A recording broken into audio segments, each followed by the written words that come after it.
Meanwhile the Tuscan army, righteous and glorious to behold, came flashing back the noonday light, rank behind rank, like surges bright of broad sea of gold, for trumpets sounded like a peal of warlike glee.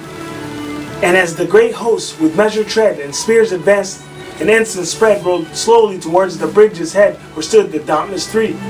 The three stood calm and silent and looked upon the foes, and a great shout of laughter from all the vanguard rose. They laughed to see the three men standing to meet the whole army. But it was so narrow a space that no more than 3 enemies could attack them at once, and it was not easy to match them. Foe after foe came forth against them and went down before their swords and spears, till at last was none that would foremost to lead such a dire attack. But those behind cry forward, and those before cry back. However, the supports of the bridge had been destroyed. But meanwhile the axe and lever have manfully been plied, and now the bridge hangs tottering above the boiling tide. Come back, Horatius, loud cried the fathers all.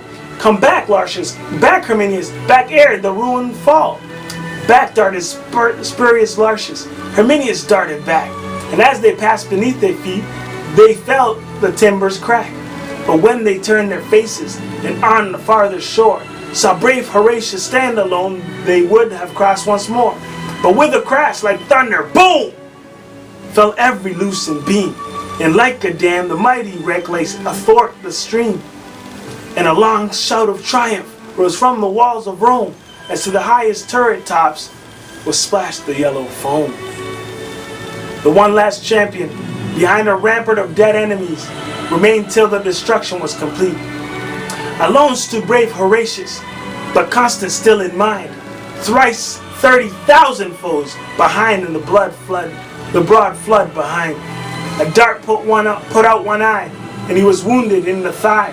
His work was done, he turned round and saw Palatinus, the white porch of his home, and he spake to the noble river that rolls by the walls of Rome. O Tiber, father Tiber, to whom the Romans pray, a Roman's life, a Roman's arms, take thou in charge today. And he jumped into the water, and with this brief prayer, he leapt into the foaming stream. Polybius was told that he was drowned, but Livy goes on in the version which the ballad follows. But fiercely ran the current, swollen high by mountains of rain, and fast his blood was flowing, and he was sore in pain, and with his heavy armor, and spent with changing blows, and oft they thought him sinking, but still again he rose. Never, I ween, did a swimmer in such an evil case struggle through such a raging flood, safe to a landing place. But his limbs were borne up bravely by the brave heart within, and our good father Tiber bare bravely up his chin.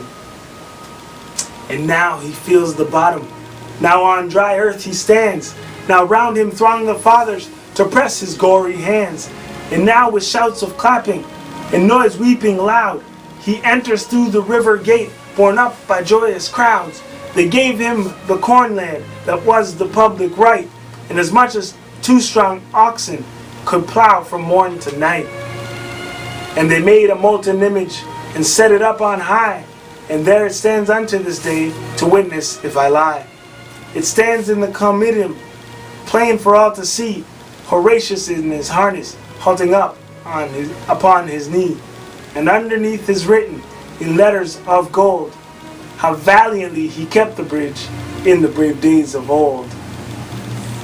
Now Areios, what's funny about this story is that's where I get my name. I don't know how, I don't know where, but God met Mom in a dream and spoke this name to her.